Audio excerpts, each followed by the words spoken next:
You see that? Right, yeah. Mark? Yes. Yeah, sorry, Stephen, give me 1 minute. It's telling me the broadcast has started, but I didn't start it. Yeah, I don't know what's happened there. I haven't started it. Is it because I've shared the Is it screen? because he's presented? Yeah, turn it off Possibly. then. I'm going to stop recording. I have, because you just recorded someone's. Okay, ladies and gentlemen, I have a few formalities to go through. Just before I start, this is our first totally virtual meeting. None of us are in the office at all, so it may be a little more tricky than usual.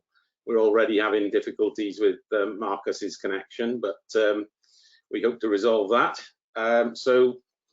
May I remind everybody present that the meeting will be recorded via the internet and this recording archived for future viewing. Could all participants mute themselves when not speaking in order to avoid any background noise or feedback when other panelists are speaking? In addition to that, I would say a couple of people who are on the telephone, if you can keep your phone well away from, if you're watching it on a source or listening on a source, if you can keep your phone well away from that so it doesn't feed back in as well. If a participant wishes to speak, they can put their hand up. Hopefully we will see you. Keep waving madly. For the guys on the phone, you're just going to have to shout and keep shouting at us. It's not a very satisfactory way, but it's the only way. And you can use the chat function as well, but we'll try and keep a good eye out for hands. Ben's backing me up and he's going to be keeping an eye out for hands.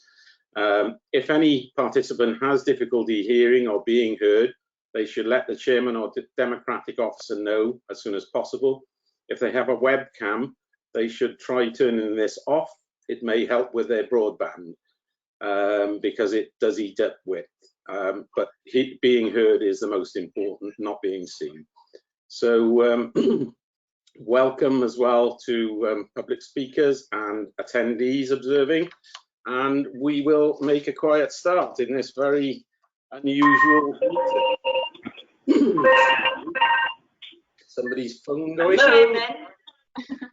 Who's that then? Hi, Chairman. Yeah, sorry, Amy.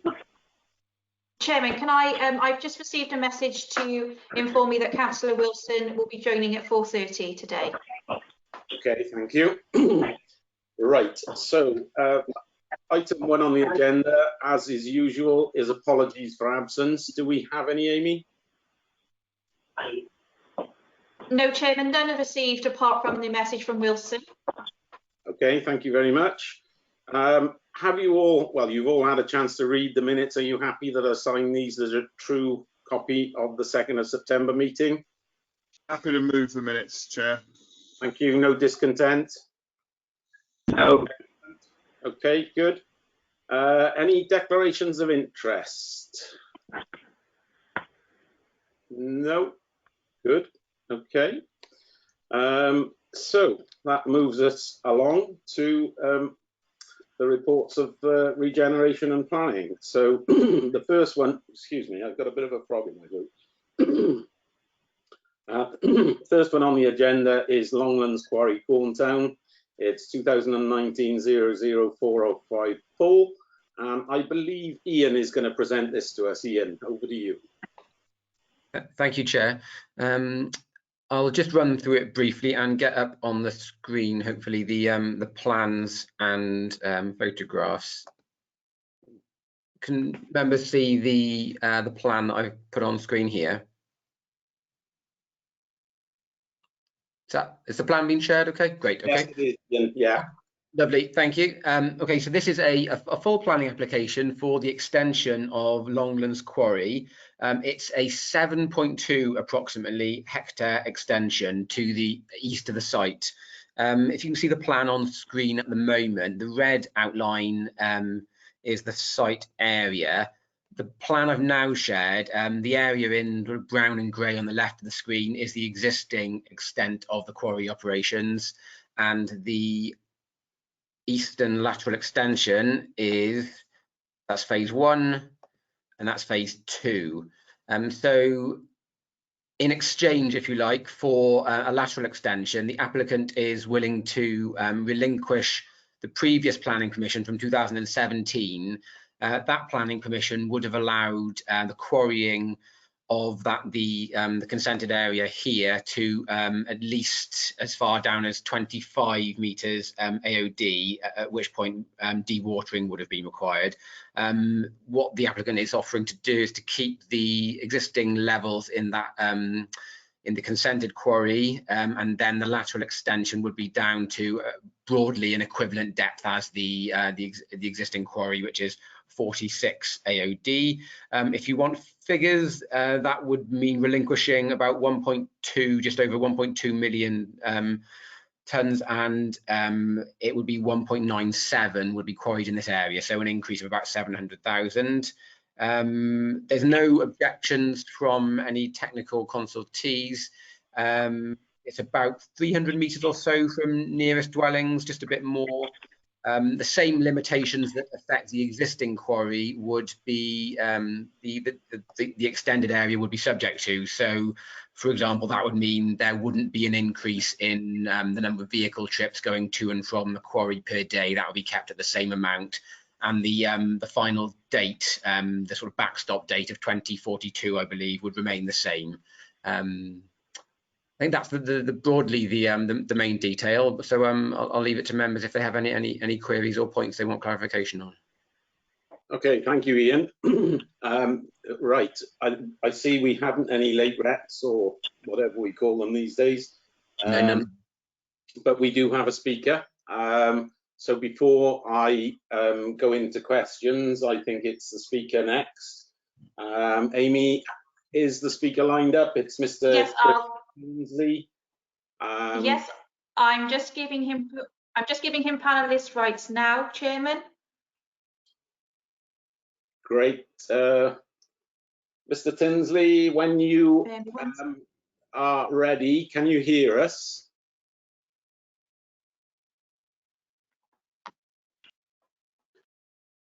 One second, Chairman, it's just taking a moment. No problem. Ian, I don't know if we need the screen share up at the moment. Could we lose the screen share a minute, please? Thank you. There we go. Okay, Mr. Tinsley, you have panelist rights. Can you hear us? I can, yes. Thank you Mr. very Tinsley. much. Yeah, cheers, thank you. Yeah, Amy, I think we were getting cross purposes. I think Amy was just about to say you have 6 minutes, is it, Amy? Or is it 3? 3 minutes, It's 3, sorry. Chairman. 3 minutes to speak. Yeah, I'm just checking my paper. You have 3 minutes to speak, so if you would like to do so now, please. Good afternoon, councillors. Thank you very much for this opportunity to speak this afternoon. My name is Chris Tinsley and I'm the Senior Town Planning Consultant here at Quarry Plan. We're the agents for the planning application. I'm going to keep this fairly short and sweet because as the case officers drawn your attention to, there's been no objections from the public or from any of the statutory consultees. I just wanted to highlight a little bit about the applicant's business and what they do on a sort of day-to-day basis. Green Circle are one of a very small number of independent quarry operators in the area. They primarily serve customers looking for small quantities of aggregates or of concrete, typically for the likes of housing extensions or garages or smaller private household projects. For example, during this summer, with more people being at home and in their garden, they supplied a number of bases for garden sheds and that sort of thing. Whereas the larger quarry operators supply materials for big construction projects, the applicant's business is favoured by small builders and contractors, mainly because they're able to purchase smaller quantities of material that they need for particular jobs, rather than being bound by minimum order quantities. It avoids waste on their behalf, and it keeps the purchase of these materials affordable. As well as these small scale private projects, the business also supply aggregates and concrete to a number of local councils. The quarry provides employment for 18 staff directly and additional indirect employment for the likes of hauliers. They have an expenditure of just over £1 million a year, with a good deal of that spent locally on the likes of purchases and transportation, fuel, wages, business rates, that sort of thing. As the case officers highlighted, the development, the applicant will be given up mineral at depth permitted in the existing quarry in favour of the extension eastwards. The extension area will see development moving further away from the nearest properties in Corntown, and the existing quarry will be progressively restored. So that's about all I have to say, and if you have any queries, I'd be happy to try and answer them for you. Okay, thank you very much. If you just hang on there then, I shall ask our committee if they have any points of clarification they'd like to ask you. Anybody, any members of the committee got any points they'd like to ask? No, no. Anybody on the phone? All happy with that? Happy with that, Jonathan. Andrew. Okay, thank you. I was just asking where you were, Andrew. I wondered if you were on the phone. I'm struggling to get on at the moment, Jonathan, but I am here. Okay, thank you. Right, thank you very much, Mr. Tinsley. We will now go on to the debate. So, members of Planning Committee, would you like to ask Ian? Yes, Neil Thomas, please. Councillor Thomas. Yeah, thanks, Chair. Yeah, it's just slow on clicking. I'm generally happy with it, with the proposal, except for the ecology report. When I was reading about it, I did a quick bit of Googling, and it refers specifically to the Devil's Bit scabious, which is quite a pretty little blue plant in the, I think it's got something to do with honeysuckles. But it is a major food source for a couple of invertebrates, particularly the marsh fritillary, which is a butterfly that lives in this area and is endangered, or it is becoming more scarce. It also talks about the bee hawk moth, but I don't think we've got many of them around Wales. I think they're mostly in the southwest of England. But anyway, did the ecology report go on to look at the interlinked species, the stuff that feeds on the stuff that it did mention, because they're kind of important too, and they are protected. That's it. Okay, I'll be honest, I'm not familiar with the absolute fine detail of the ecology report to say whether that specific point was in it. I know that our ecologist and Natural Resources Wales are not objecting to the application. I don't know whether members are happy or whether procedure allows for Mr. Tinsley to confirm whether that specific thing was in the ecology report. But I can tell you that the relevant consultees in that respect are satisfied with the development. Okay, thank you, Ian. I would have said that if both Natural Resources Wales and our ecologists are happy, that they are the professional bodies, and you know, they know what should have been looked at and what shouldn't have been looked at. So I'm guessing all bases should have been covered on that. Are you happy with that, Neil? Yeah, I mean, it does mention there's going to be some mitigation in terms of the Devil's Bit scabious, which is the plant that I was talking about. Can Mr. Tinsley give us a little bit more on that, or does he know anything more about that? No, we're not. I don't think protocol allows us to question him. He's allowed to do a presentation, and we're not allowed to question him. Shaf may have an answer for us, though. Shaf, would you like to come in, please?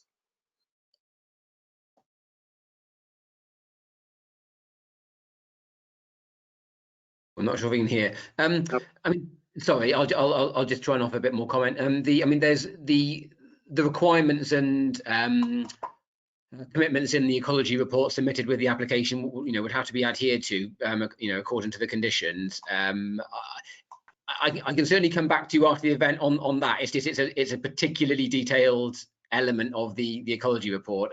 So I'm sorry that I'm not going to be able to go into detail on that single matter right here. Okay, thank you, Ian. Sorry we couldn't get Shaf on. I think, yeah, I can see you, Christine. I will come to you now in a mo, thank you. But Shaf, are you able to talk to us or not? No. Can you hear me? Yes, we can. I believe this is conditioned, and we've asked for a strategy to be submitted. Condition 53. Okay, that's great. Thank you very much. There you are, Neil, all conditioned up. So Christine, please, over to you. Thank you, Chair. Yes, just a question for Ian, really. I just wonder what the situation would be if the applicant came back at a later date and asked to resubmit for permission for those rights that are being given up at this time. And I guess that what might happen is, you know, it would be for a wider area. It would be something for us to assess on its merits at the time. I think at the moment, in terms of visual impact, we're satisfied that with the screening that's proposed, it will be well shielded from public views. I suppose, if you like, it's a bit of a trade-off from the landscape impact of a smaller depression across a wider area versus a deeper depression across a smaller area. If this were to be consented and then the applicant wanted to go back to the greater depth at the existing quarry area, then we'd be weighing up, you know, then the visual impact of those two things combined. That's not to say there would necessarily be concern, but the applicant would have to demonstrate through landscape impact submissions that were acceptable as well. So unfortunately, I say unfortunately, it doesn't give any great certainty as the likelihood of acceptability. It would simply be a case for assessing that at the time. They wouldn't be barred from making that application in the future, but we would have to look at the landscape impacts and you know, note that they would be both of the elements we're talking about. Okay. Thank you, Ian. I see Neil waving at me curiously, wanted to come back in. Yes, sorry, John. It's just that condition 53 doesn't mention the scabious. It's all about Himalaya balsam, which is an invasive species. It's about removing, treatment, and eradication of policeman's helmet. I think is another name for it. I think there's a hell of a lot of... It doesn't refer to the scabious, which is specifically the protected species I was referring to. So what are you suggesting, Ian? I mean, do you want us to try and amend the conditions to itemise that one particular plant, or? I'd like to see some strengthening of protection for the protected species. Yeah. If you can bear with me for one moment, I'm just scanning through the 50-odd conditions at the moment. I won't be a sec. Okay, while you're doing that, Ian, Shaf, do you have anything to add to that? Yes, we've got condition 49, which NRW have asked for a species conservation plan. We could add something to that condition to ask for further details, and that would need to be run past NRW. With a specific mention of this particular protected species because of its knock-on effect to other protected species. Okay, if we amend the condition then, would that be sufficient, Neil? It would. So I'm looking for somebody to move the recommendation on this then. Anybody? Yeah, Ben, and if I take Ben and then Christine is going to second, I presume. Yeah, Chair, I'll move off the recommendations as amended, taking account of Councillor Thomas's suggestion. Thank you, Ben. And Christine, were you happy to second that? Thank you very much. Okay, so that is our first one done and dealt with. Thank you very much. I think we need to vote on it first. Well, yes, we do need to vote on it. We do. I keep forgetting. Okay, so I've got my voting sheets here, and I will go down it quietly. First on the list is me, so I will say I'm for, and I will ask then my vice chairman for his vote. Ben. 4 off the recommendations, Chair. Thank you. Councillor Birch, is she with us? Not with us, Chair. No, okay. Christine Cave, could I have your vote, please? Yes, for. Thank you. Pamela Drake? For. Thank you. Vince Driscoll? Yeah. Thank you, Vince. Stuart Edwards. For officer recommendation. Thank you, Stuart. Nick Hodges on the telephone. 4. Thank you, Nick. Ian Johnson. 4. Thank you. Gordon Kemp. 4. This is like Mark in the school report. Andrew Parker. 4. Thank you. Leighton Rowlands. 4. Thank you. Neil Thomas. 4 as amended. Yes, of course. This is all as amended. Margaret Wilkinson. 4. Thank you, Margaret. Councillor Eddie Williams. 4. Thank you. And Mark Wilson hasn't joined us yet. Margarita Wright, would you like to give me your vote, please? Yes, 4. Thank you. So that is a unanimous vote. I thank you for that. So now we can move on to the second one, which I'm going to leave a little while. Actually, I'm going to leave it because Marcus was going to present this. And if I am here now, Chair. Yeah. Oh, there you are, Marcus. Over to you. Yeah. Aston Martin Lagonda, next 2. Yes, apologies, members. My computer was playing up. I've had to join on a different device, but I'm here now. So, yeah, this is a hybrid application. It's part full and part outline. The full application is for what's described as a rub hanger. Rub being the manufacturer of the hanger.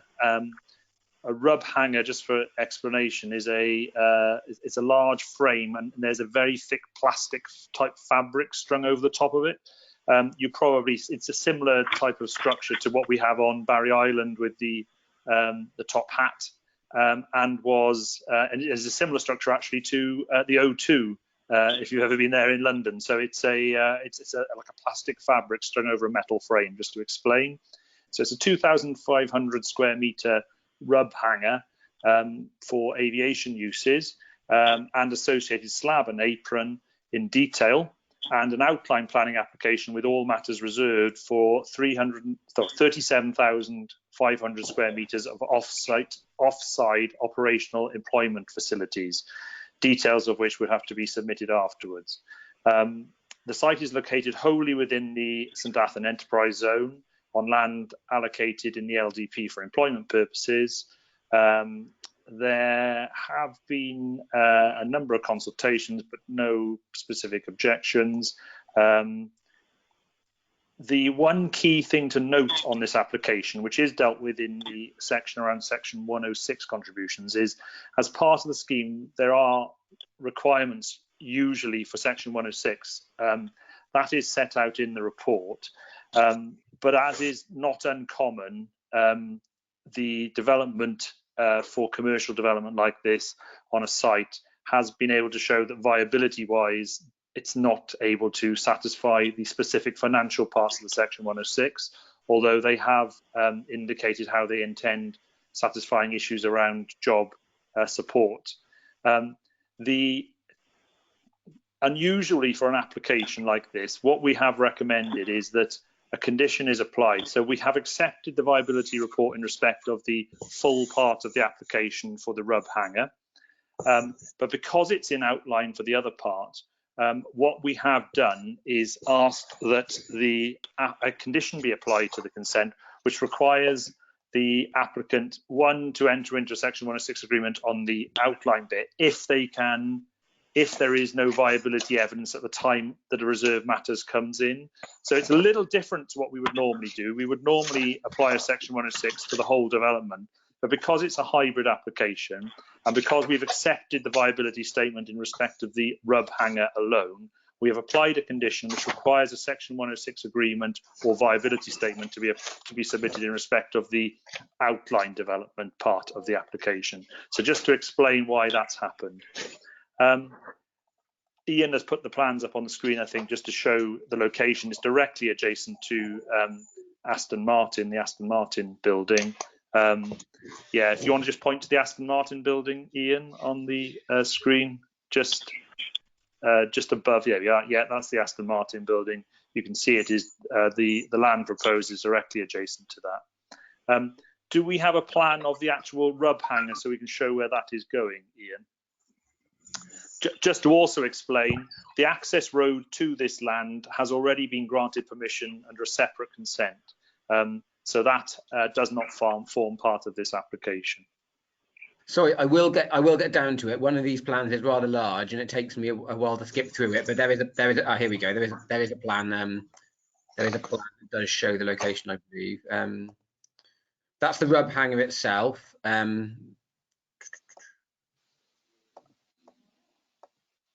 Actually, we haven't got a plan, but what I'll do, I'll indicate on here where the rub hanger would be.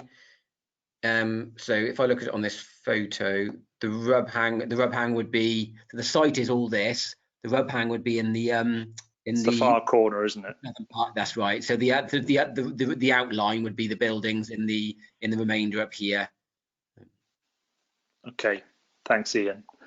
Nothing further, Chair. Thank you. Okay, thank you very much, Marcus. We do have late representations or matters arising on this. I guess you've all seen your matters arising. It's an officer note amended condition 18 and 19. So if you will bear that in mind, I will open the floor up to questions because there's no speakers on this, are there? No. Any questions? No questions? Yes, Ben Gray. Thank you, Chair, and thank you for that explanation, Marcus. Be useful to understand what they would need to bring forward when this outline consent potentially goes to full consent in the future. But I'm content with what I've heard so far. At the end of the day, this structure and where it is and what its purpose is for is perhaps exactly what St Athan was designed for in the first place. And so I'd move Officer recommendations as amended by matters arising. Thank you very much. Christine? Yeah, I'm happy to second. Thank you very much. Excuse me.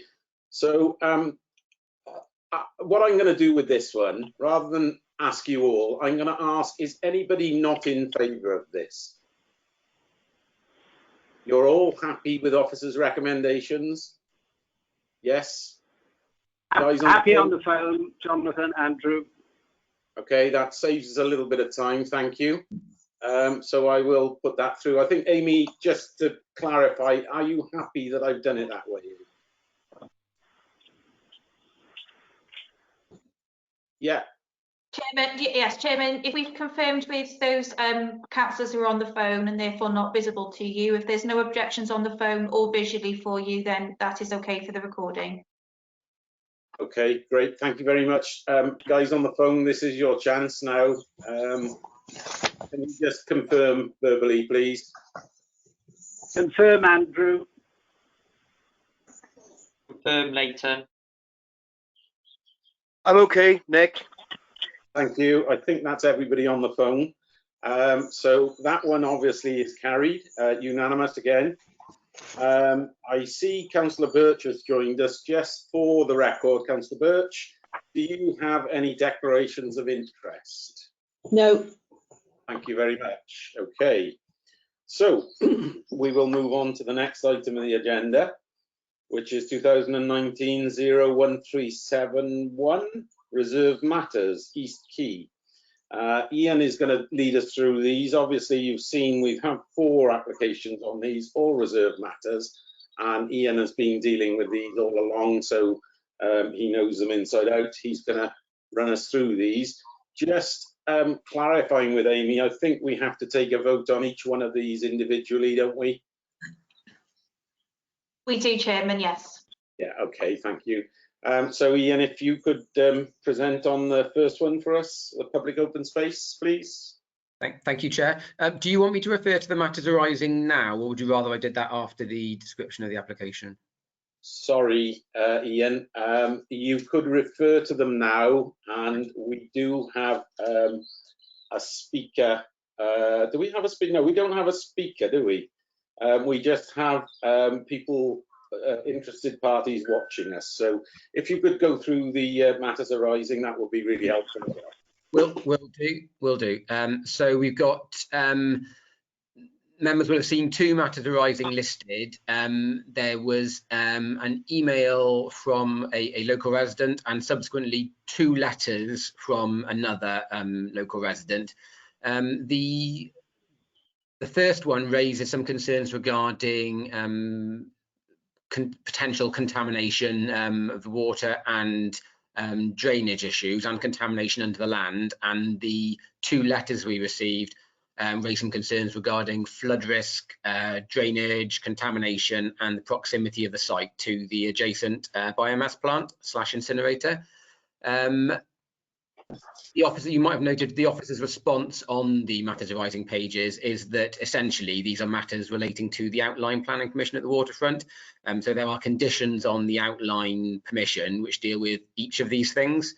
These reserve matters applications are specifically to look at the detail and layout and design of the open space and the residential parcels.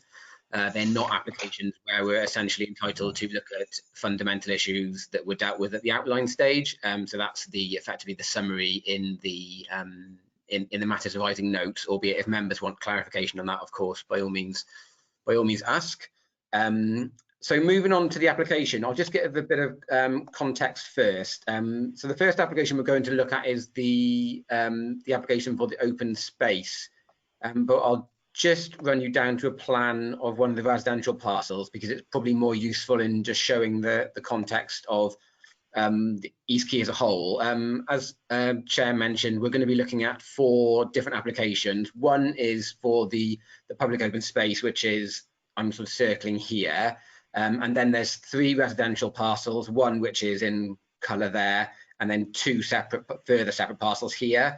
So there's one parcel each for each of the 3 consortium house builders. This site over here, this broadly triangular site, there's a proposal in with us at the moment for extra care affordable flats.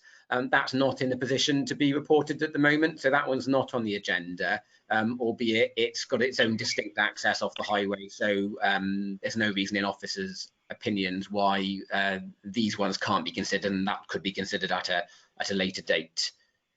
So just coming back to these plans, this first application is a reserved matters application for public open space, the public park at East Quay. So this land is allocated for these purposes in the local development plan, and it's also benefits from outline permission for a park in this specific location. So just the main points of interest on the park, it's there's pedestrian entry points from Urodva here, and then there's a pathway that leads through to Quarry Way.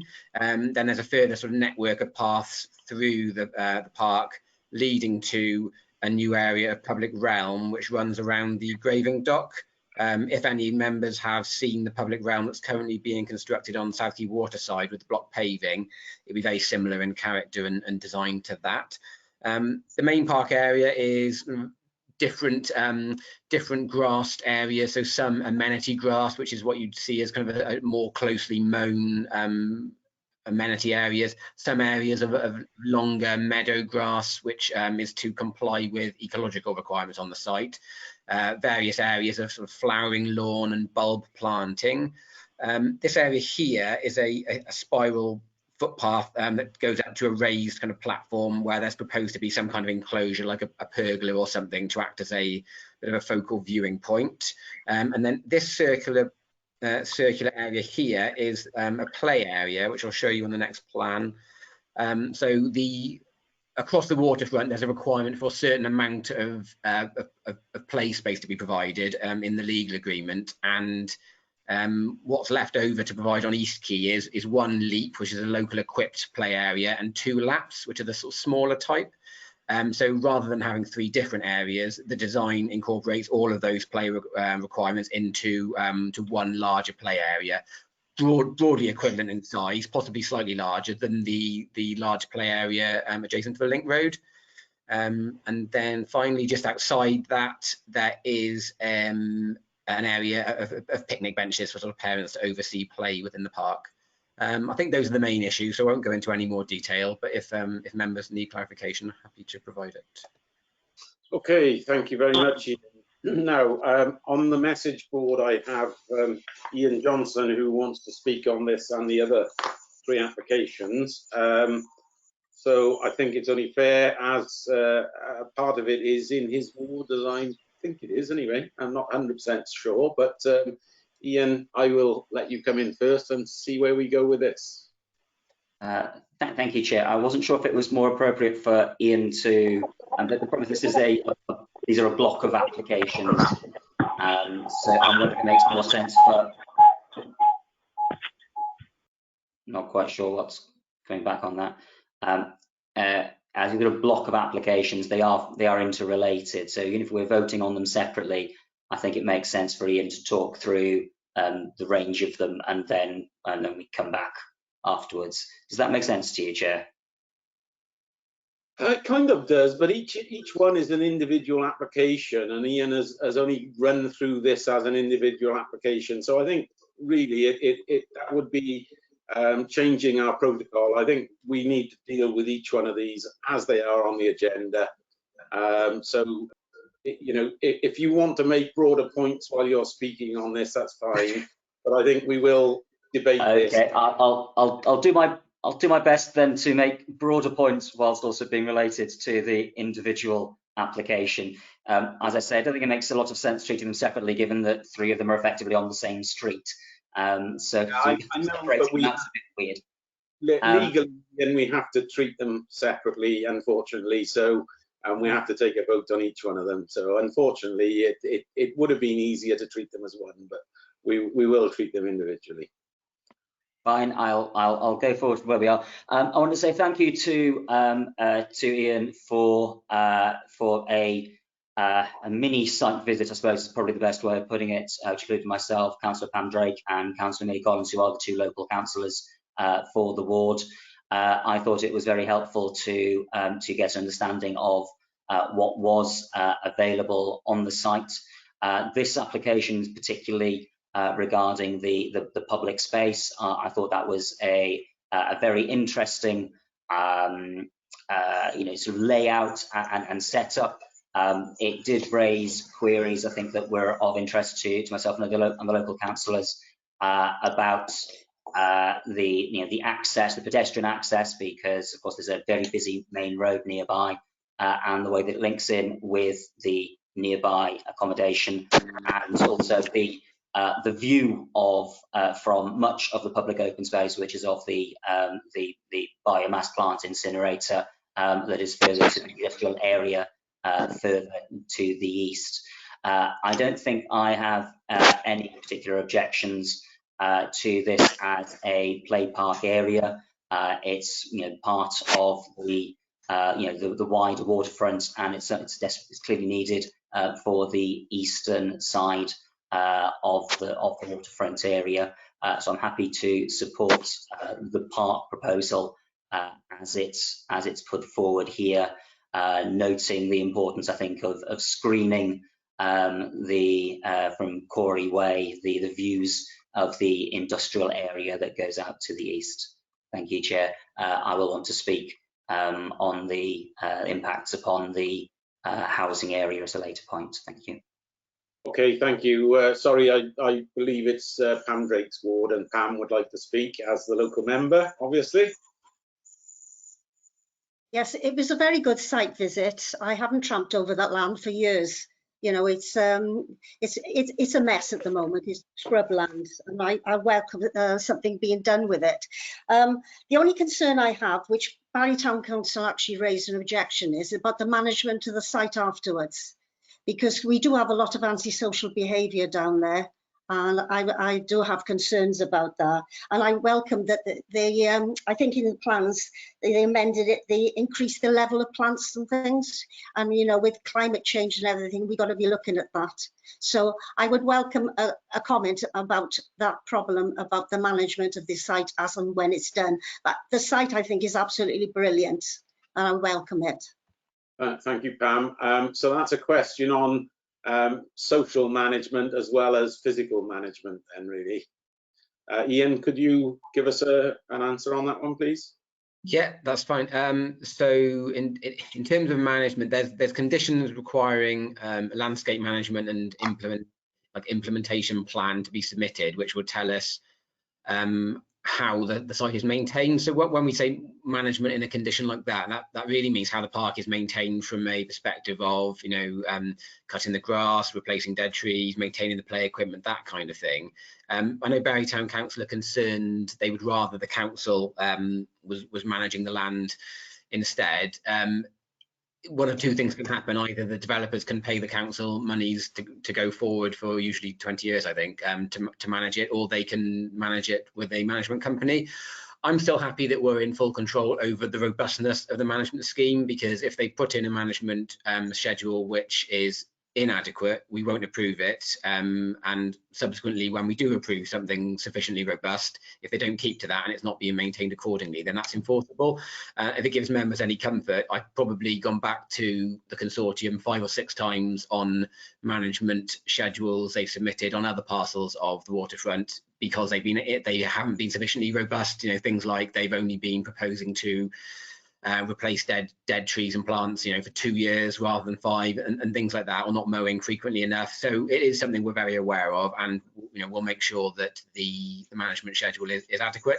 When it comes to things like antisocial behaviour, it's not really something we can deal with by planning conditions. It's probably going to be a police matter.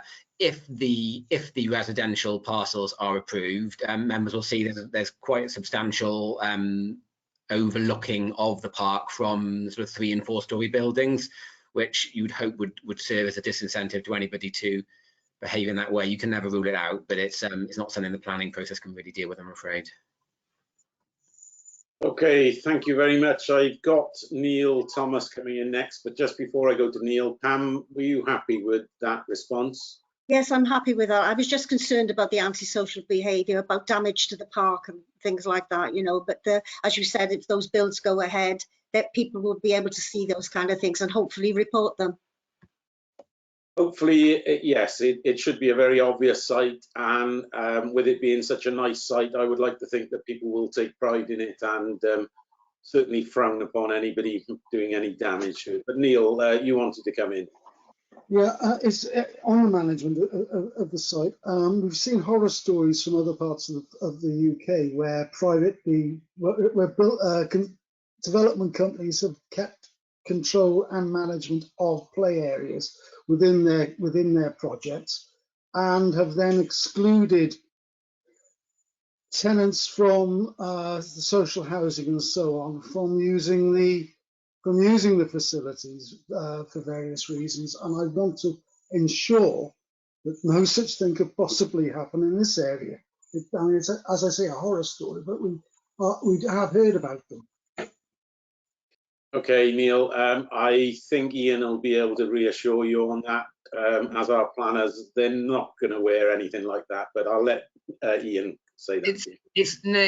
I think it's very unlikely to happen. I'm just wondering whether, for belt and braces, if it gave comfort, whether I could add a condition which said something along the lines of the area shall be maintained as a public park in perpetuity, wording to that effect, just for absolute clarification of the kind of the nature of the use. It's not a private park to serve.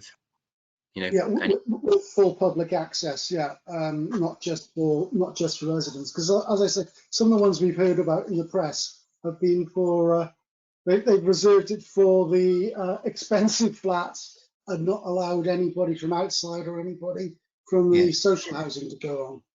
I appreciate the concerns, and I dare say it has happened. I think it would.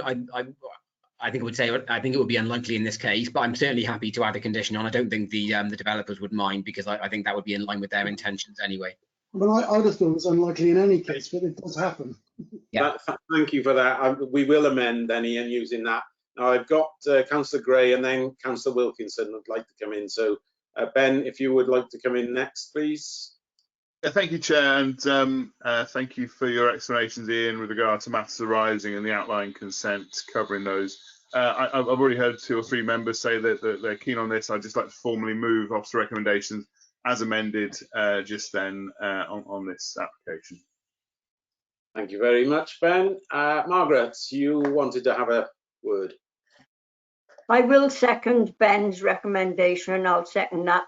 But can I say it's similar to White Farm in Devonmore. They do not look after their areas at all. The park, you can't even see the park, and it's overgrown. So I know what these private developers do. They don't, afterwards, they walk away and they forget to come back and look after their landscaping. Point taken, Margaret. Ian, I don't know whether you want to make any comment on that, but I guess if we've got a legal agreement with them, we can prosecute them if they fail to keep their duties up. Yeah, we could enforce against a breach of condition, and then if they didn't remedy it, we could prosecute them then. So if anyone reported that to us, I'm sure the enforcement officers would be straight on it. Okay, thank you all very much. We have had a mover and a seconder. I don't seem to see anybody else with their hands up. Just for everybody else, Councillor Wilson joined us just before the start of this debate. So he's waving at us. Thank you, Mark. He has heard all the debate and will be entitled to vote on this one. So that leads us, we have a full house. Again, are there any dissenters to this? If there are, I will go through and take votes, but if there are not, I will mark it down as all in favour. Any dissenters? On the telephone?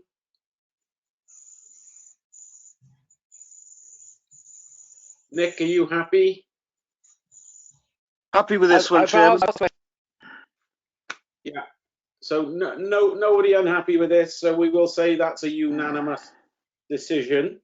Thank you all for that. And we will move on then to 1393 East Quay. And Ian, over to you again. Thank you. Thank you, Chair. I'll just share my screen again so I can bring up the plans for this one. So this is the plan I showed a few minutes ago. It's the easternmost parcel of the residential section. So this is the Taylor Wimpey parcel, and it's a reserved matters application for 58 residential units and one A3 unit, which is like a cafe or restaurant. The site would be accessed from Quarry Way, just by here. This building here would be a 4-storey building of flats facing the park. It would actually have the flats and the single A3 unit.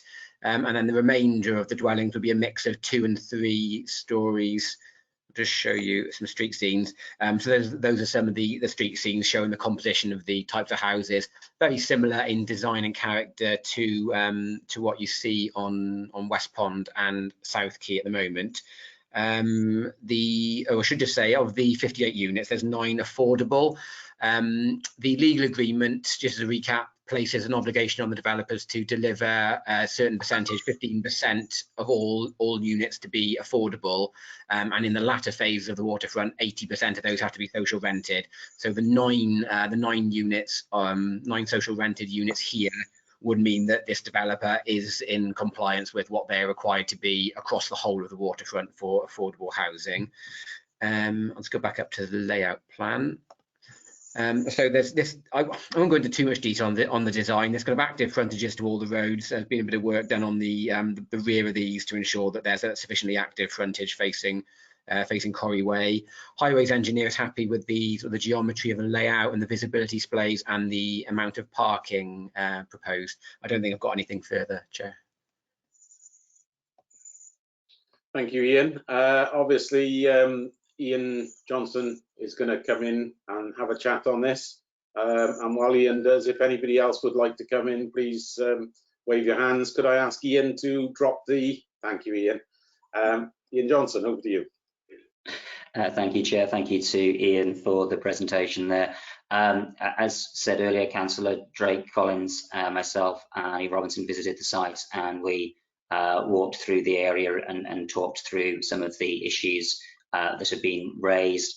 I'm happy with the transport. I'm happy with the way that the proposals for the buildings in East Quay are similar to those around other parts of the waterfront, create a coherent and consistent look. I am less happy, having not been a member of the committee or the council even when this was passed initially in 2012.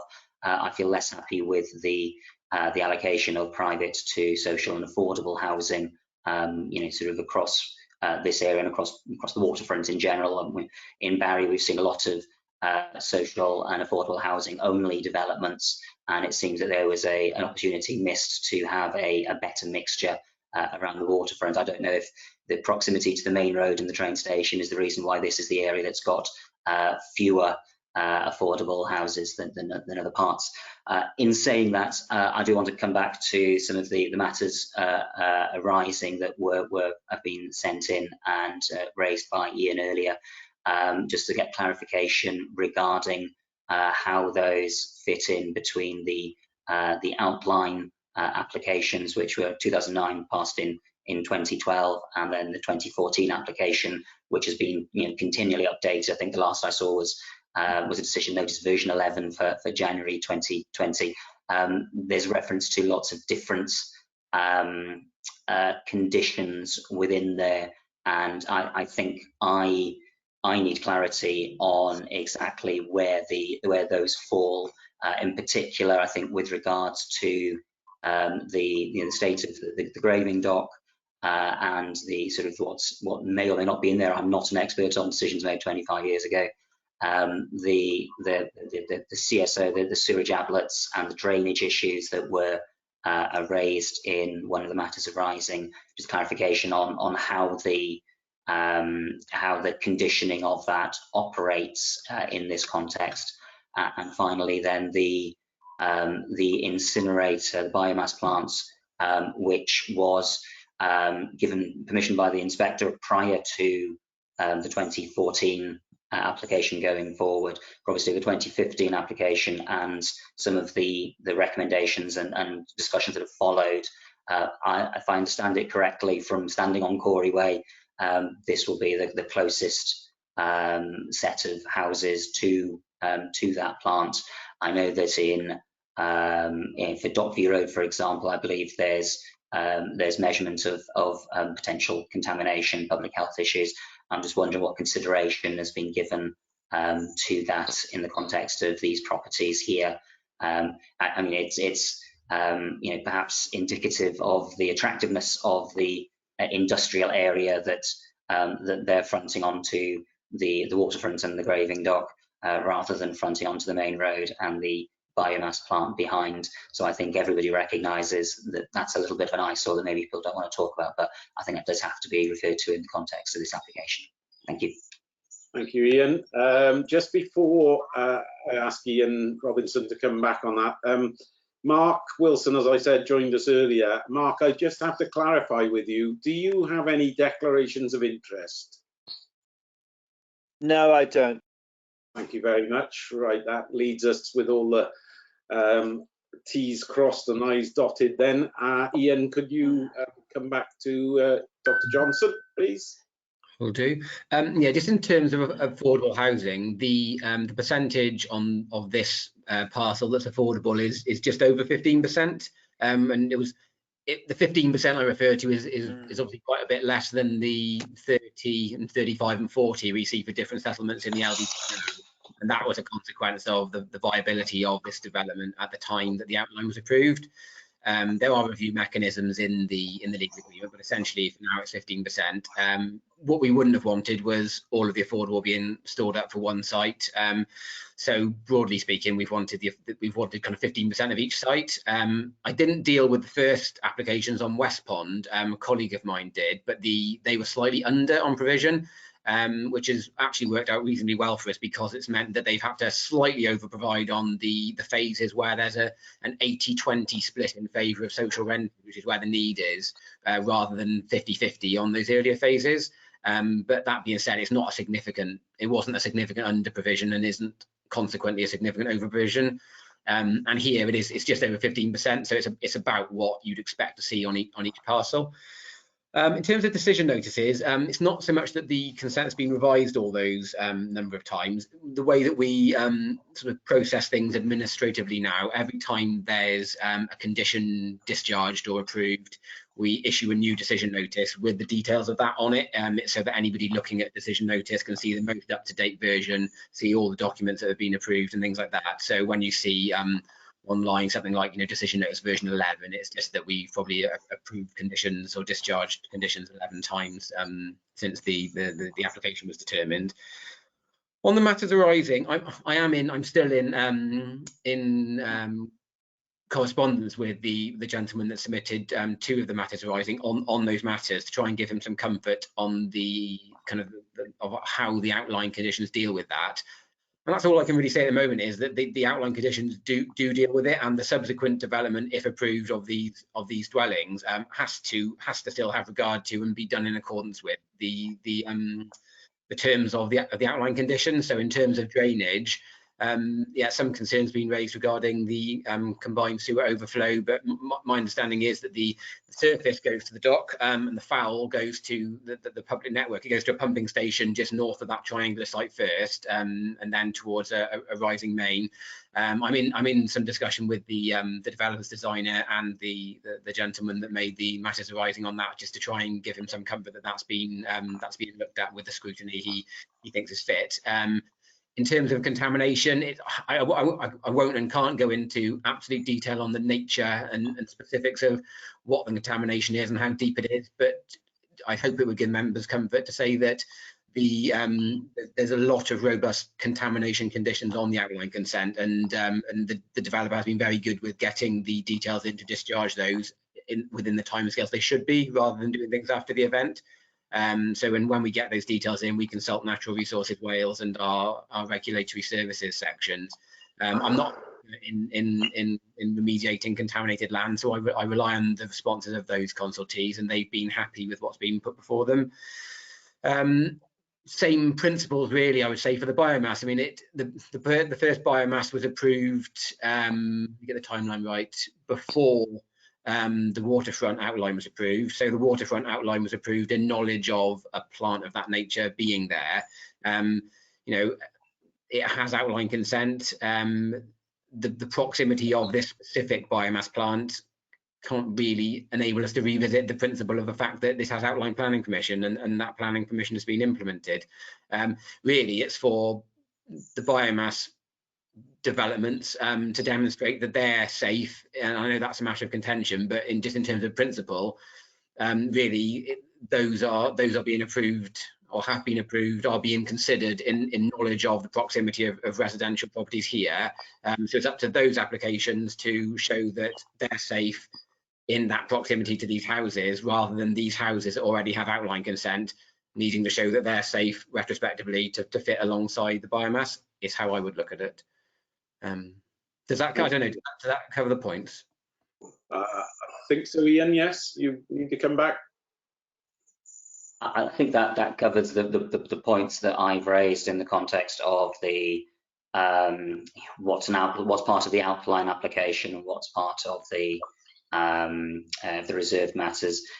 Just one quick point is regarding pedestrian access. It's something that we discussed, and I sort of touched on it just now in the park, which is that obviously you have, while we've already discussed the car parking spaces, to get to these streets you will have to cross a very busy road from the dock offices across Fourth Millennium to get to any level of public transport. I'm just clarifying whether that fits within these reserved matters, or whether that's something that gets taken forward through a different process. Yep, fine. Yeah, so that would be dealt with through a different process. So the money's secured through the outline permission. There is money for sustainable transport. That I believe that's going towards works to create a crossing from there across for the Millennium. If you like, after the meeting, I'll chase that up and I'll find out the detail of what the monies are looking to be spent on in that area to improve that that access. But it's not a matter for these reserved matters. It's just about ensuring with normal member consultation that the monies are spent on what are seen as being the priorities for improving sustainable transport options, including pedestrian access. And I take your point. That's a logical one. So I'll talk to Charlotte, our Section 106 officer, and I'll see where she is with spend of monies from the outline consent, and I'll come back to you on that if that's okay.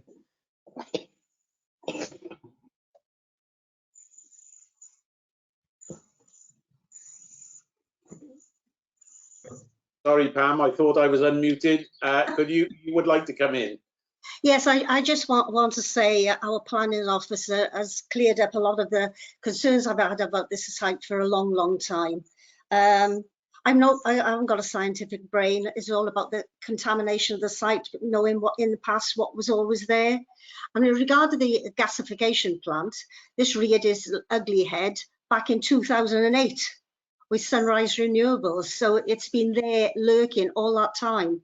And I've never been happy with it, but there was nothing we could do about it because it went through. We turned it down one time and they won it on appeal. So be it. Okay, thank you, Pam. Is anybody else? Yes, Eddie, you'd like a question, please. In case we haven't done, I'd like to move officers' recommendations. Okay, thank you, Eddie. Now I heard a shout then from Nick, I believe. Was it from Nick or is it Thomas? It's Nick, sir. Yeah, I'd like to have a quick question, and it's about the state of the land because it has been mentioned. Now, I was around on the council 25 years ago, but not 26 years ago when something was passed. Then there was a great disquiet and campaign about the dumping of asbestos and other hazardous waste within a graving dock, within a liner of 25 years longevity. I'm just wondering, is it still there? Ian, would you have an answer for that? Or no? Marcus is signalling. Yes, Marcus, please. Just to really come back quickly on that, some members may recall that when this application was originally approved in outline and when we had the first batch of reserved matters through, one of the issues that's caused the developers masses of problems is that the very issue Nick talked about, which is that a lot of asbestos was actually found outside of the liner. And actually what happened was that the site has taken, or in that particular case, the site took additional 12 months to be developed, to even start, because they have, as time has gone on, had to remove materials that were indicated that were removed but actually hadn't been, and they had to remove those before they could continue.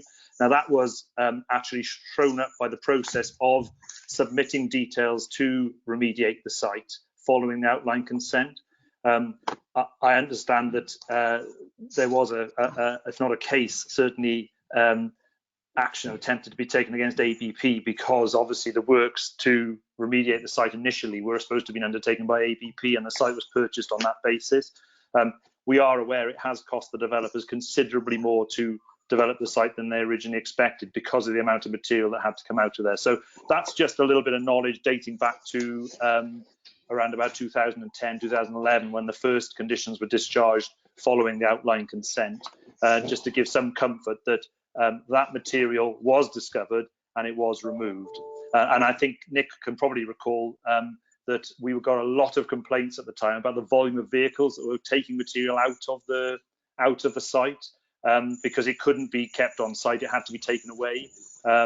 And so at that time, I think we ended up with a plan showing which way the vehicles had to move. But that just to give some clarity and background to that.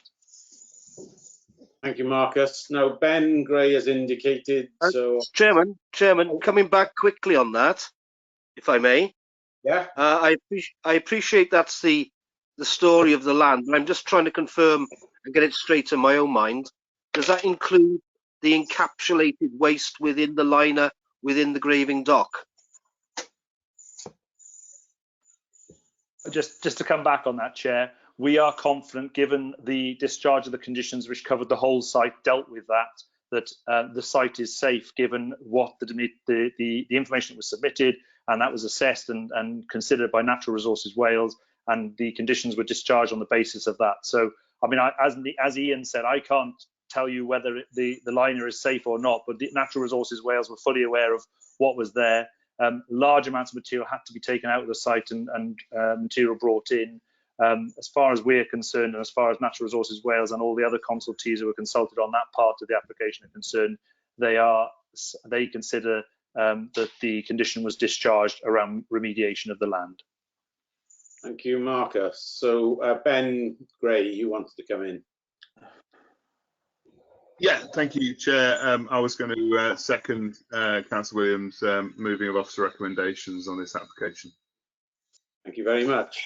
So we've had a mover and a seconder. I don't see anybody else indicating.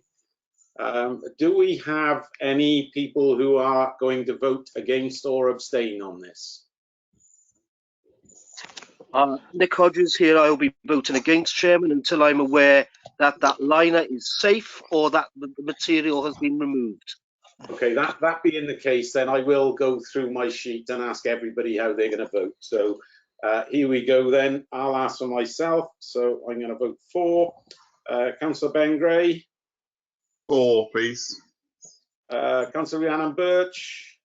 For. Councillor Christine Cave. Abstain. Abstain. Okay. Pamela Drake. Abstain. Vince Driscoll. Abstain. Stuart Edwards. Oh. Sorry, Stuart, could you repeat? For officer recommendation. Thank you very much. Councillor Hodges, you said you were going to abstain? No, I'm against, Chairman. Against, right. Thank you, Nick. Ian Johnson? Against. Councillor Kemp? For. Councillor Parker? For. Councillor Rowlands? Against. Councillor Thomas? For. Margaret Wilkinson? Councillor Wilkinson? For. Councillor Eddie Williams? For. Councillor Mark Wilson? Abstain. And Councillor Margarita Wright? Abstain. Okay, I think that's that done then. So just quickly totting up, excuse me, it does pass. The numbers, if you're interested, there are 5 abstentions. 1, 2, 3, 4, 5, 6, 7, 8, 9, 4 and 3 against. So that's that particular item. That's 1393 dealt with. So that leaves us moving on then to 2019 1384. Again, East Quay Barry Waterfront. Ian, over to you again. Thanks, Chair. I'll share the plans again. So this is the next parcel along. It's that one here. It's accessed through the first site from Corrie Way, and this is the Persimmon Homes site. So in terms of numbers, it's 62 units, of which 53 are market and 9 affordable. Same as what I said on the previous application about this developer complying with their requirements in the legal agreement for the respective percentages. The similar sort of composition of dwellings to the previous site, 2- and 3-storey. Sorry, this plan is wonky, but you can hopefully see what is about. The top row here are these ones here facing the water. These are essentially the same design as the ones being built across the water on the end of South Quay at the moment. That's the reverse side of it, and these are the kind of the internal streets. I'm careful about what I say. Persimmon produced their own plans, whereas the other two applications have had plans produced by other architects, and I do think unfortunately, it simplifies and waters them down somewhat. So everyone's entitled to their opinion about what they think they look like. But if you think they look slightly different to the others, it's probably more a consequence of the way the plans have been produced. And if you're familiar with what's been built on South Quay, that's pretty much what they're looking to build here as well. I think that's it. Sorry, one more point. I'll just say highways engineer satisfied with the amount of parking and the highway layout as per the last one. Thanks, Chair. Okay, thank you very much, Ian. Again, it's a bit of a legal thing that we have to do because they are three separate applications, three separate companies. But does anybody want to have the debate all over again, or shall we? Ben, you are moving. Yes, I am moving. I put my hand up before you asked what the question was. I will. I don't believe there are any additional points to this separate parcel that weren't covered in the previous debate, so I'd move off to recommendations again. Thank you very much. And Pam Drake? I actually said it on our site visit. Quite honestly, I don't like the design of this. It looks awful. It's just like boxes. And quite honestly, I think they're appalling. Okay. That's my... do I take it from that, Pam, that you won't be seconding then? No. Okay. Andrew Parker. Second it, Jonathan. Andrew Parker has seconded.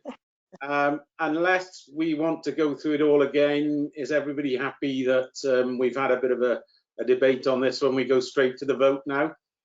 Yeah, okay, I'll do that. And because obviously I know there's differences of opinions here, I'll go through it again. So that's myself, 4.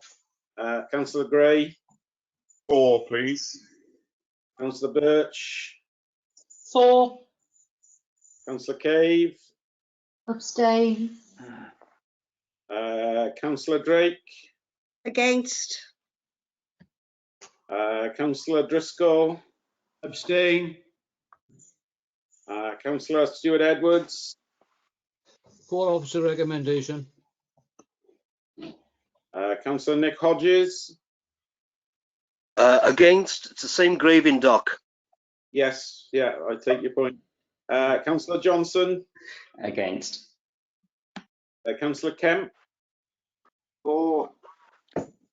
Councillor Parker? 4. Councillor Rowlands? Against. Councillor Thomas? 4. Councillor Wilkinson? 4. Councillor Eddie Williams? 4. Councillor Mark Wilson, sorry. Abstain. And Councillor Margarita Wright. Against. Thank you all. So just to top the figures up then, we've 3 abstentions, 1, 2, 3, 5 against, and 9 for. So that one obviously goes through as well. Leads us on to the last of the East Quay developments. Ian, I guess you have a little more to impart on us on this one. Barely, but yes. Let's share the screen. So this is the final parcel. It's Barrett's parcel. It's the end of the quay access the same way as the others through here, and these are the street scenes. So lots of 3-storey, but a mix of 2- and 3-storey in total. What's the number? 56 units, 48 market, 8 affordable, and again that complies with the legal agreement requirements. That's probably all I need to say for now. Great, thank you very much, Ian. Okay, is anybody wanting to debate this, or are we going to go straight into a move? Ben? I'll move off to recommendations. Thank you. Do we have a seconder somewhere, Eddie? Eddie seconding. Thank you. Okay, straight into the vote then, please.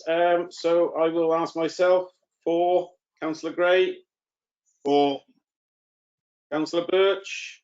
4. Councillor Cave? Abstain. Pam Drake, Against. Councillor Driscoll, Abstain. Councillor Edwards, For officer recommendation. Councillor Hodges, Against. Councillor Johnson, Against. Councillor Kemp, For. Councillor Parker, For. Councillor Rowlands, Against. Councillor Thomas, For. Councillor Wilkinson, For. Councillor Williams, For. Councillor Wilson, Abstain. Councillor Wright. Against. Thank you. So just to let you know, 3 abstentions, 1, 2, 3, 4, 5 against, and 1, 2, 3, 4, 5, 6, 7, 8, 9, 4. Thank you very much. That leads us to the end of East Quay. And you will all be pleased to know that we have someone new, well, not new to the council. Steve has been with us an awful long time, but a new face for today. Not Steve, an awful long time. oh, you've been with us a while, Steve. Quite a while, yeah. Not awful, but yeah, a good several years. Several years, yes. Several years, So over to you. Thank you, Chairman. I'm just, hopefully you can see the screen. Can you see the screen I'm sharing? Yes, Stephen, we can. Yeah, great. Okay, thanks for that. So something a little bit different. This is a full application for the construction of a new dwelling located in this hatched red zone next to Southra Farmhouse in the area of Southra in Dinas Powys. So with this application, it's all about the context, really. So just to make so that all members are actually fully aware where the site is. You've got Cardiff Road, you've got the railway line, and Southra is it's the adopted highway that serves the athletics club when you've got the common at the top. You've got St Andrews Road to the north, and you've got the area of the Westra to the northwest. And a little bit more detail in terms of the site. Southra itself, a number of large detached houses. You've got the original farmhouse, you've got several barn conversions, and you've got a 1960s flatted block. So the site itself is this, if you want to call it a scrub area of basically what is agricultural land, located next to the farmhouse. Just in terms of a couple of viewpoints, that's a view southwards looking up. The proposal is actually to remove this, take this down, this agricultural building. That is a view from the west with the old farmhouse in the background.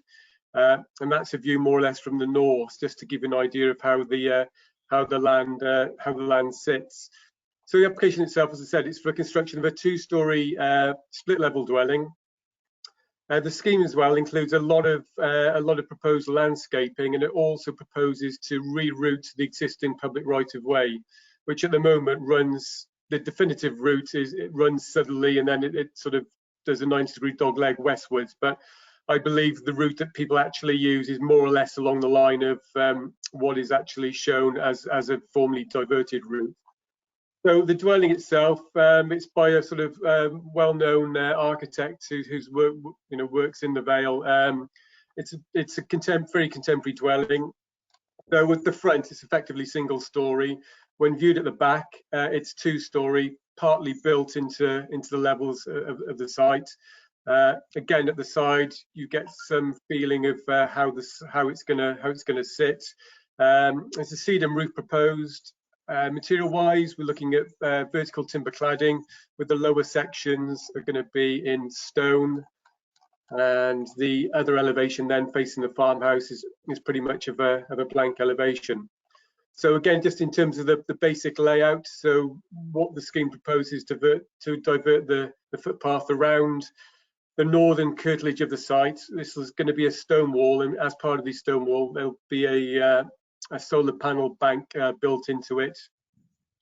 Again, just very briefly, the scheme went to the Design Commission during the pre-application process, in which a number of suggestions were made. So the developers have taken on board the comments in respect of design, both kind of internally and how the building works, and externally, and particularly in terms of energy efficiency, etc. Again, that's perhaps quite a useful shot or section through, which shows the lower living level and then the upper level. That's the public right of way, and you'll see that's the wall with the solar bank on it. So just so members are aware, obviously it's all fully detailed in the report. This application is a little bit unusual in that the members are aware that obviously development in the countryside is strongly protected and controlled.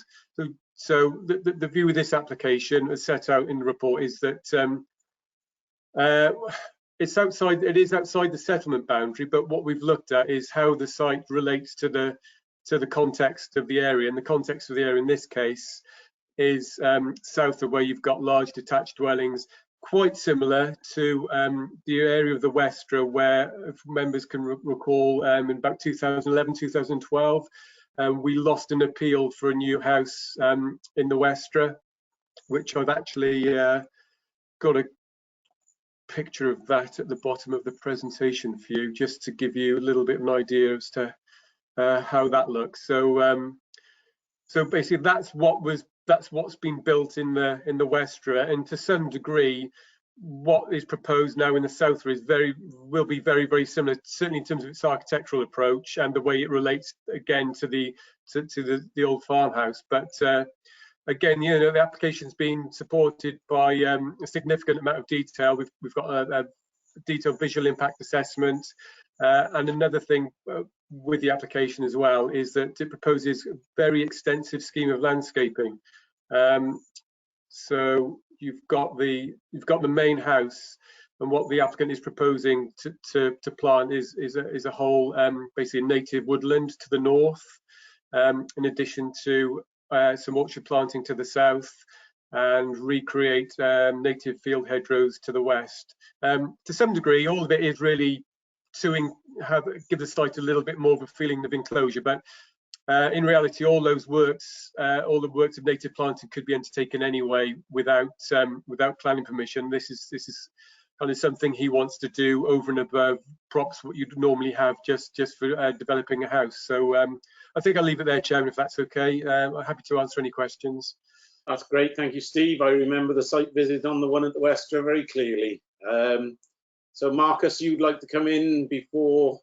Yes. Yeah, it was just to sort of add to what Steve had to say around, just to clarify for members as well, that the planting and everything else which is proposed, that in its own right isn't a justification for the dwelling. So the fact it's hidden and you know, will probably be hidden by the landscaping, is not really a justification. Just to strengthen that point, clearly what we've looked at here is the very similar situation to a previous application which we lost on appeal, and you know, while it is gratifying to see that the developer wishes to do all that planting, given the situation we're in, that in its own right is not a justification for allowing it. So just wanted to clarify that. Lovely, thank you, Marcus. We have Councillor Driscoll, who is the local member.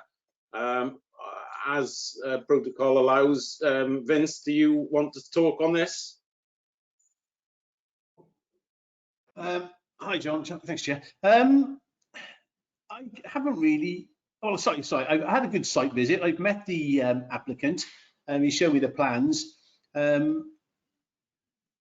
I think I actually like the house, but I'm a bit worried about incursions into the countryside. The fact that you've lost a previous appeal on application really doesn't really give you much choice in the matter, does it? Well, is that my... I think it should be borne in mind, definitely, but yeah, I certainly take your point on that. Yeah, Ian, sorry, yeah. Not finished yet. Yeah, go on. I might come back in. Just right. People. Yeah. I'll let you come back in. So I've got a lot of people indicated now. I've got Ian, I've got Ben and Christine, I think. Anybody else indicating? No. Well, the first one that caught my eye was Ian, so I'll ask Ian, then Ben, then Christine. Sorry, it should be ladies first, I'm afraid, but that's the way I saw them. Sorry, Christine. Ian. Thank you, Chair. Apologies. I think Councillor Gray might have been before me, but I'll use the opportunity anyway. Just to clarify on the, we've been given the Westra application as an example for something to which we should be paying attention. Can I just have clarification then? The Southwood development that's the application is here is outside of the settlement as in our LDP 2011 to 2026. Obviously, the 2011 Westra development was prior to that that LDP being a twinkle in somebody's eye. Just a clarification for where that under what whether that was outside the settlement under the plans at the time, and have those settlement boundaries changed in any way as a result of the LDP which we passed in 2017. Thank you. Okay, I can see Marcus is ready with the answer to that one, Ian, and Steve indicating as well. So Marcus and Steve, if you need to come in after Marcus. Okay, Steve, go first. I'll come in if. Okay, it's absolutely, it's a valid point to say we've copied the Westra reasons for refusal in the report, and yeah, absolutely correct. It was the previous unitary development plan we refused it on. At the time, the Westra was outside the settlement boundary and remains outside the settlement boundary. And a similar fashion to the south, really, where you have got quite a group of dwellings, but in terms of I guess more from an infrastructure point of view, etc., that a lot of it doesn't have adequate footpaths, etc., that the Westra has been excluded. But bringing it up to date, certainly, we're not holding that Westra decision out there as setting a strong precedent. The scheme absolutely stands up, on its own right, particularly in relation to Planning Policy Wales. So, I mean, really, we control dwellings in the countryside for two reasons. One is the impact on the countryside itself, and one is to prevent development that's not sustainable or in sustainable locations whereby you have to actually get in a car to travel to facilities, etc. So, the site in Southwood is 500-600 meters from the settlement, and actually very, very close to the village centre, probably a lot significantly closer than a large part of Dinas Powys itself. So and also the fact that Southwood is relatively safe walking routes. It's a no-through road. Whilst there's no dedicated footpaths there is basically a grass verge along the whole of the route.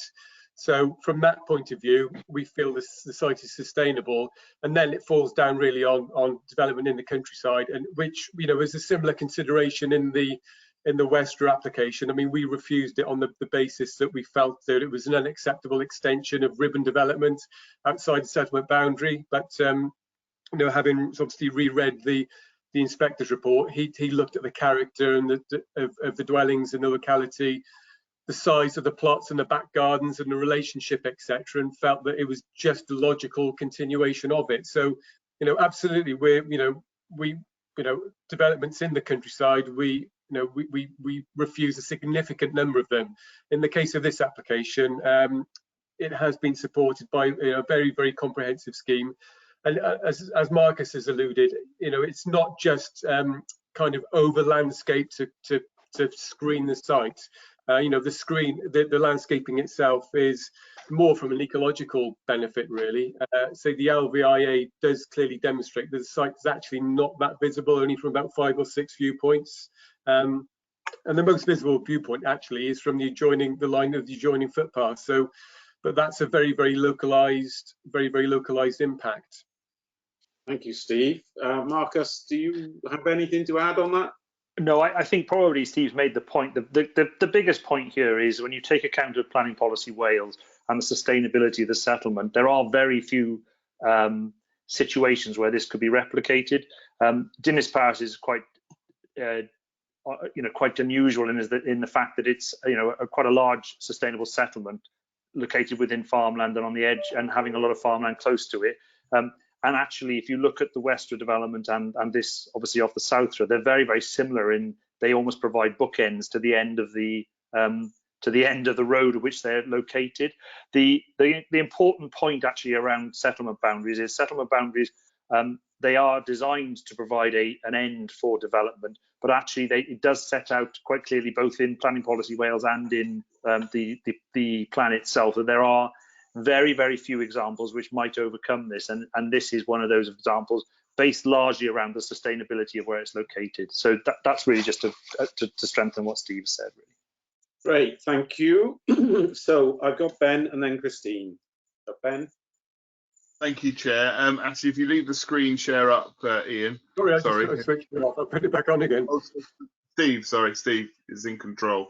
I had a question about the footpath. Now, am I right in saying that diversion will be a separate application that has to be submitted after this is potentially approved? And then in the context of what it looks like now, where is the footpath now, and where is it diverting? I saw it on the plan, because looking at those markings, it looks like where it's diverting to is where you walk anyway.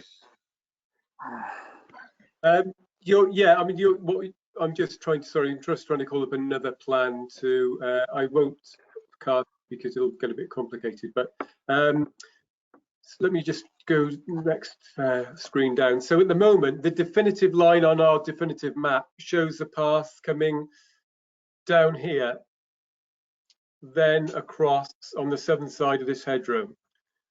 So what we believe, and I think officers, work in our own department, the route that is generally used is this route, which is basically a desire line. So in reality, the proposal will shift this route up a little bit more, but the diversion itself, which is subject, as you say, to a separate diversion order, it's a separate process, is pretty much bringing it in more in line with the route that's actually used at the moment. So there have been quite advanced discussions, I think, even prior to this application between the applicant and our public rights of way team, going back several years to try and formalise this route. But again, it's a separate proposal, and as the report sets out, the public right of way team don't have any objection to the actual route as proposed, but obviously it needs to go through a separate process, and the applicant is fully aware of that, but they obviously can't obstruct the existing line of the footpath until that order has gone through. Thank you, Steve, for that explanation. I'd move off to recommendations, please. Okay, thank you. Right, Christine, sorry, you've been very patient there. If you would like to come in. Oh, Christine's frozen. Are you there, Christine? Thank you, Chair. Just a quick. Yes, I'm here. You're dipping in. Can you hear me now? Yes. Can you hear me now? Yes, clearly. Okay. Well, I've turned off my turned off the camera so that I can be heard better. Okay. Just a quick question for Stephen, really, in relation to the barn on the site. I'm just wondering what the barn was used for. Was it in use prior to it being purchased by the applicant? And just some information about the barn, really, that's been come down. Yeah. Thank you, Councillor. Sorry, just flicking between. It's a good question, and it's a question we've asked ourselves. So the barn at the moment, it is in use. What we've been advised is the applicant actually is the landowner for the application site and the adjoining fields to the south and west. The barn itself is used by, I'd use the word tenant farmer, but on a yearly license rather than him being a proper tenant. So the idea is whether or not, what is unknown from the agent and the applicant, whether or not the farmer intends to, whether that license would be renewed after a year. But the proposal is to take the farm building down. I mean, I think it's partly used. I think some of it is agricultural use, but it's partly used. So obviously, if it does need to be re-erected in another location, I mean, it's a relatively small scale rural building. Without prejudice to any other future application, there wouldn't be a particular issue with it being resited elsewhere. It's not a case of we're offsetting one impact against another in this instance. You know, that farm building wouldn't have any impact if it were to be moved in an adjoining field. Again, should the farmer actually require it, you know, if you were to put an application in, we would look at what justification is put forward. But you know, we have gone through that process with the agent. Great, thank you, Steve. Do we have anybody else wanting to ask any questions? We've had a mover. Do we have a second? Yes, Chairman. Yes. Nick Hodges, yeah. Hodges, please speak. Thank you, sir. On page 166, it refers to the visual impact, and it starts by saying the site itself is some 470 metres, so that's nearly half a kilometre, to the west of the defined settlement edge. Now, we've had a little debate on the settlement boundaries and things, but I'm just wondering, if we allow this, are we actually allowing developers to define our settlement boundaries? Nick, right, I shall ask Steve. Just to come back on that point, it's a very, very good point. Obviously, you know, the quoting of a distance in isolation doesn't mean a great deal, again, without looking at the, you know, how far the site actually is to the settlement boundary, and 500 metres could be a lot if there are two fields between, but in this case, you know, it's next to Southra Farmhouse. There's dwellings to the north, barn conversions. There's a 1960s block of flats along on Southra. Again, it's a 500-metre walking distance. So again, there's two issues of, is it in a sustainable location, and the harm on the countryside. So I mean, certainly we don't want developers to dictate how far out settlements should go, and I'd absolutely agree that, you know, that the standing point is to obviously new developments should be within settlement boundaries, and you know, we do allow rounding off, and this, you know, this is going a step beyond traditional rounding off. But again, Planning Policy Wales is quite specific, and that's kind of what we're holding the decision on. So, you know, it's fair to say that this decision isn't wholly complying with all the policies in the plan, but we do think it's compliant with policy MD1 in terms of the actual impact on the countryside, and in line with the latest Planning Policy Wales, which suggests that if you've got dwellings, groups of dwellings in the countryside, not the open countryside, this is, you know, more the sort of semi-rural countryside. But the key thing is this about sustainability and how those sites relate to settlements. And as I said before, you know, in terms of access to the settlement and facilities, this site is as close to any other infill plot that you would probably find actually within the settlement. Okay, thank you, Steve. So do we have a seconder for this? Anybody going to second? Margaret? Yeah, I'll second, Chairman. Well, Margaret is waving at me. Was that a second, Margaret? Yes, I'll second. Yes, second. Thank you. Sorry, Andrew, she beat you to it, but yeah, thank you very much. So we have a proposer and a seconder. I see there are differences of opinion, so I think we'll do the voting on this as per the previous three. Can we lose the screen share? Sorry? Can we lose the screen share now, Chair? No, we don't. So as we're taking it, Jonathan, I want Yes. to say something. I put on the chat, I want to ask a question. So I don't know what's going on here. On question, it's very difficult for us to monitor everything, Mark, but if you want to ask a question, please do. Yes, please. I just ask, is there any contribution, section 106 contribution on its application? Yes, thanks. Very good point. Yes, there is. The applicant is willing to pay an off-site contribution. I think it equates to 27,000. So it's the standard contribution that you would get for the equivalent of 40% of an affordable house on site. So absolutely, that's something we've secured. Thank you. Okay, so Andrew Parker's waving at me. Andrew, can't hear you, Andrew. Now you've gone completely. There we are, back again, I think. Well, I can hear you, yes. Yeah. Now, just a point of clarification. The contribution is £27,000. I always thought it probably would be more, but as the applicant is likely to live in it for the 3-year period, I am right in assuming that that money will not come for affordable housing. Is that correct or incorrect? Steve? Oh, Steve's frozen. Marcus, are you still there? I'm there. I was going to say, if Marcus and Steve were frozen, I would have answered, but do you want me to answer that? I can yes. Probably address it. I can see Marcus is awake now, but there's sorry, a self-build criteria, which is that if the person building it lives in it for a specified amount of time, then that exempts them from the affordable housing contribution. So they may pay it, but they may not have to. It depends on whether it's a true self-build or not. Okay, thank you, Ian. That clarifies that point, Andrew. Yeah. So are we happy to go to the vote now then? Yeah. Okay, so I will say for myself, I'm going for officer's recommendation. Councillor Gray? For. Councillor Birch?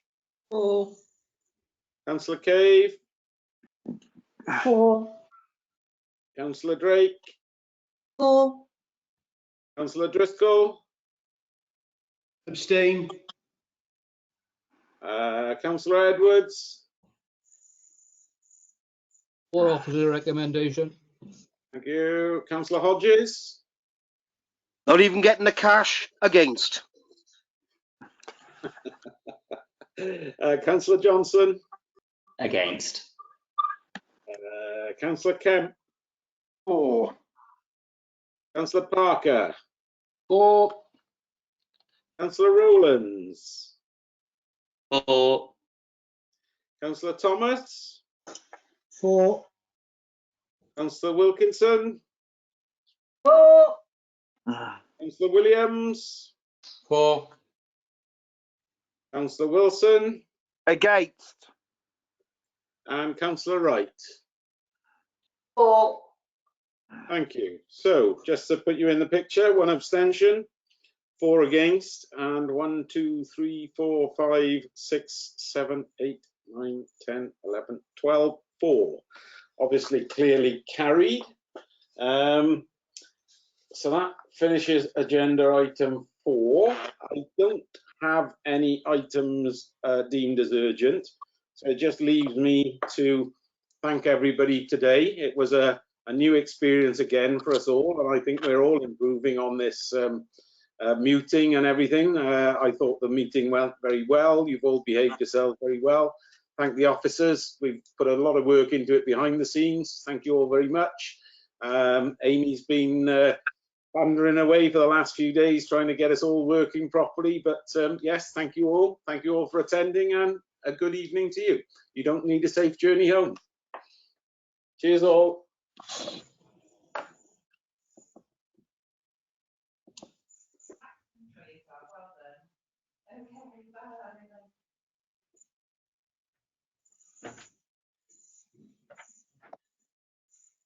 Just a couple of us left. That went well, didn't it?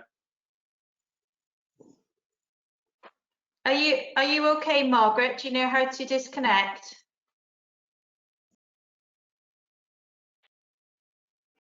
Frozen. Yeah, I think she may have disconnected. It's just frozen. Okay, I'll clear for everybody, okay? Yeah. Okay, cheers all. Thanks a lot. Thank you all. Bye-bye. It went very well, Jonathan. That was excellent.